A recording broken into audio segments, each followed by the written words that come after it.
আসসালামু আলাইকুম my lovely viewers, কেমন আছেন আপনারা? আজ আমি আপনাদের মাঝে চলে এসেছি 2 ডিমের একটি অরেঞ্জ কেকের রেসিপি নিয়ে।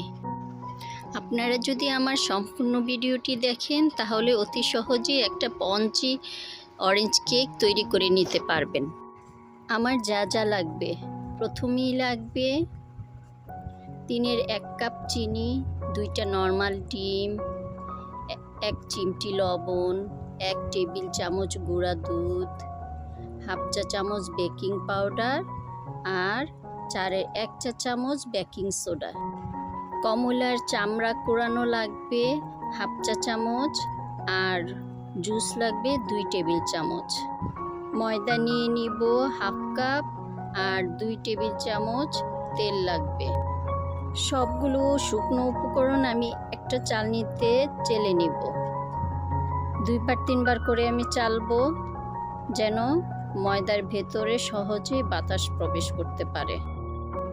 আপনি শুকনো উপকরণগুলো যত নিখুঁতভাবে চেলে নেবেন কেকটা ততই ভালো হবে আর স্পঞ্জি হবে।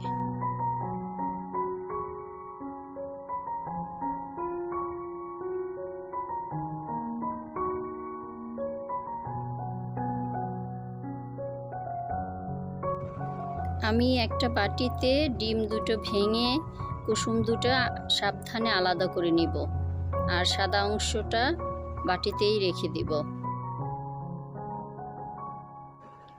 বিটারের লো স্পিডে বিট করব কিছুক্ষণ। সাদা অংশটা হালকা ফোমি হলে লবণটা দিয়ে দিব।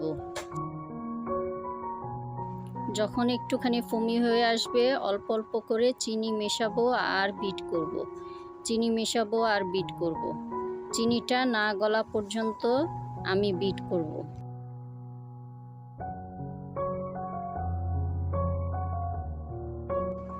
চিনিটা গলে যাওয়ার পর আমি কমলার রসটা দিয়ে দিয়েছি। যেহেতু ক্যামেরাটা ওপেন হয়নি সেহেতু ভিডিওটা ধারণ করতে পারিনি। হাফ চা চামচ কমলার খোসা কোড়ানো দিয়ে দিলাম হাফ চা চামচ অরেঞ্জ ইমালশন আর কয়েক ফোঁটা অরেঞ্জ কালার।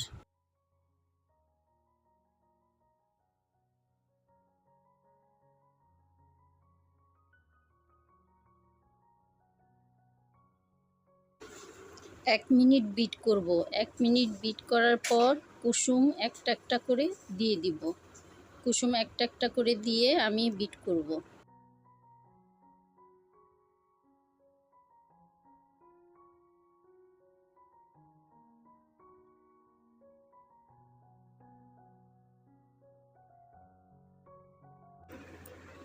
এক মিনিট বিট করার পর আমি তেল দিয়ে দিব 2 চামচ। তেল দেওয়ার পর আমি 10 সেকেন্ড বিট করব, এর বেশি নয়। 10 সেকেন্ডের বেশি বিট করলে ফোমটা ডেবে যাবে, কেকটা স্পঞ্জি হবে না, ভালো হবে না। আমার ব্যাটারটা কমপ্লিট। আমি এখন একটা অক্ষর আঁকবো। দেখুন অক্ষরটা মিলিয়ে যাচ্ছে না, তাহলে বুঝে নিব যে আমার ব্যাটারটা তৈরি। আমি এখন শুকনো উপকরণগুলো অল্প অল্প করে মেশাবো আর ফোল্ডিং মেথডে ঘুরিয়ে ঘুরিয়ে আমি ব্যাটারের সাথে মিশিয়ে নিব। তাড়াহুড়া করব না, খুবই ধীরে সুস্থে আস্তে আস্তে আমি ব্যাটারের সাথে শুকনো উপকরণগুলো মিশাতে থাকব। ভিডিও বড় হয়ে যাবে বলে আমি তাড়াতাড়ি ঘুরিয়ে ঘুরিয়ে দেখিয়েছি, কিন্তু তাড়াতাড়ি করা যাবে না, আস্তে আস্তে ঘোরাতে হবে। আমার ভিডিও যদি আপনাদের ভালো লাগে তাহলে অবশ্যই সম্পূর্ণ ভিডিওটি দেখবেন এবং সাবস্ক্রাইব করে রাখবেন। বেল বাটনটি চাপ দিয়ে রাখবেন যেন সবার আগে ভিডিওর নোটিফিকেশন পেয়ে যান। লাইক করতে ভুলবেন না এবং ফ্যামিলি অ্যান্ড ফ্রেন্ডসদের সাথে শেয়ার করবেন। অবশ্যই কমেন্টস করবেন। আমি আপনাদের কমেন্টস খুব যত্ন সহকারে পড়ি। আমার খুব ভালো লাগে আপনাদের কমেন্টস পড়তে।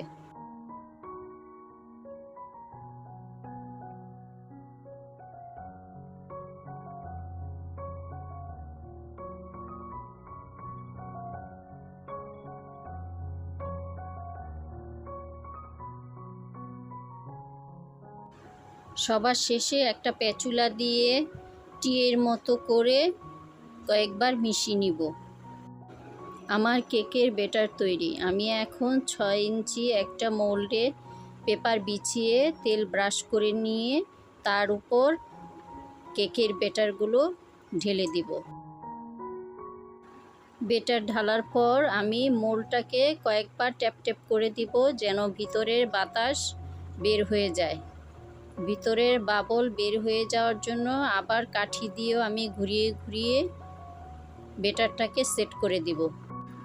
160 ডিগ্রি সেলসিয়াসে ওভেনে আমি 45 মিনিট কেকটাকে বেক করব। অবশ্যই আমি ওভেনটাকে প্রিহিট করে নিয়েছি 5 মিনিট। 45 মিনিট পর আমার কেকটা আমি ওভেন থেকে বের করে নিয়ে আসলাম। দেখুন, অবশ্যই ঠান্ডা হওয়ার পর আমি মোল্ড আউট করেছি। দেখুন কতটা স্পঞ্জি নরম হয়েছে আমার কেকটা। আপনারা পারফেক্ট একটা কেক পেতে হলে আমার টিপ and tricks A to Z follow করুন।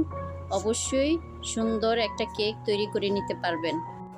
ডেকোরেশনের জন্য পারফেক্ট একটা কেক হওয়া অতি জরুরি। আমি কেকটাকে এখন 3টা লেয়ারে কেটে নিব।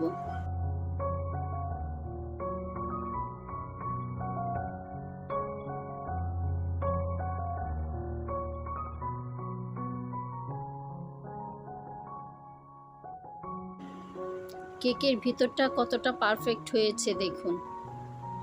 আমি ক্রিমের ভিডিও এর আগে আমার বানানো কেকের ভিডিওতে অনেকবার দেখিয়েছি, তাই নতুন করে আর দেখালাম না। আমি একটা বোর্ডে অল্প একটু ক্রিম লাগিয়ে নিলাম যেন কেকটা সুন্দর সেট হয়ে বসে। তারপর দুধ আর চিনি দিয়ে তৈরি সুগার সিরাপ দিয়ে দিলাম প্রথম লেয়ারে। এতে কেকটা ময়েস্ট থাকবে। সুগার সিরাপ যদি না দেওয়া হয় তাহলে সেই কেকটা খেতে ভালো হয় না এবং শুকনো থাকা হয় বিধায় টেস্টটা পারফেক্ট আসে না। আমি প্রতিটা লেয়ারেই দুধ সুগার সিরাপ দিব, তারপর ক্রিম লাগাবো, তারপর আরেকটা লেয়ার কেক দিয়ে আবার ঠিক একই রকমভাবে প্রতিটা লেয়ার কোট করে নিব। একটা কেক তৈরি করতে গেলে কেকের প্রতিটা লেয়ার সঠিকভাবে সমানভাবে বসানো অতি জরুরি। সঠিকভাবে সাবধানে সমান করে কেক পিসগুলি একটার উপর আরেকটা বসাতে হবে, তাহলে একটা কেক ডেকোরেশন করতে সহজ ও সুন্দর হয়।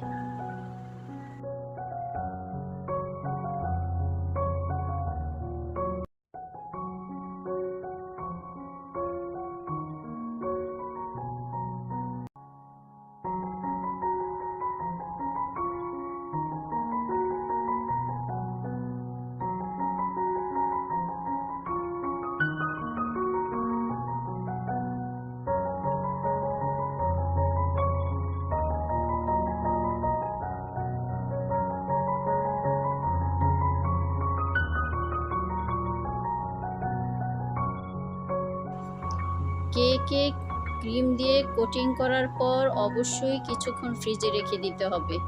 এতে ক্রিমটা সুন্দর সেট হয়ে যাবে।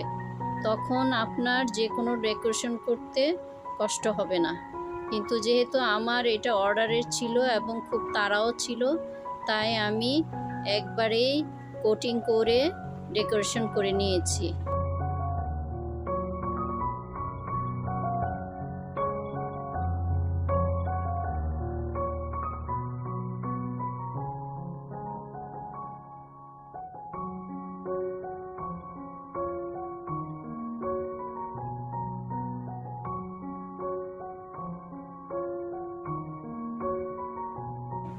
ভিডিও বড় হয়ে যায় বিধায় আমি ডেকোরেশন ভিডিও করিনি, তবে ফাইনাল লুকটা আপনাদের জন্য আমি ভিডিও করে দেখালাম।